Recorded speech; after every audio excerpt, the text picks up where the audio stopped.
Welcome back mga katambalan, mga hot topic and issue pag-usapan natin. Update po tayo kay David Licauco na kung saan nga po si David ay spotted nga po na naglalakad sa EDSA at nag-join nga po itong si David sa rally para po sa anti-corruption na kung saan nga po kasama itong si David, si Dustin na kanyang kaibigan. Makikita naman na pinagkaguluhan itong si David ng kanyang mga tagahanga doon sa naganap na rally sa EDSA.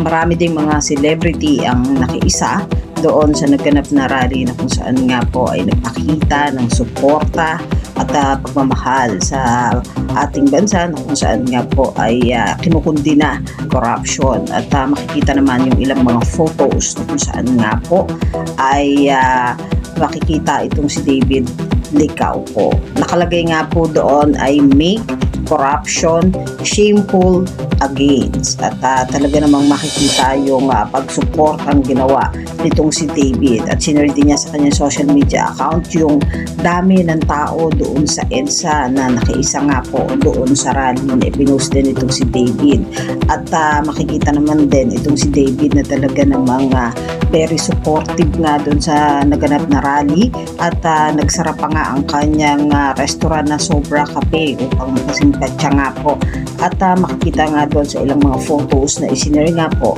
ni David sa kanyang social media account. Yan po yung mga update natin ngayon kay David. Kayo mga katambalan, ano ang masasabi nyo? Comment lang sa comment section at pag-usapan natin.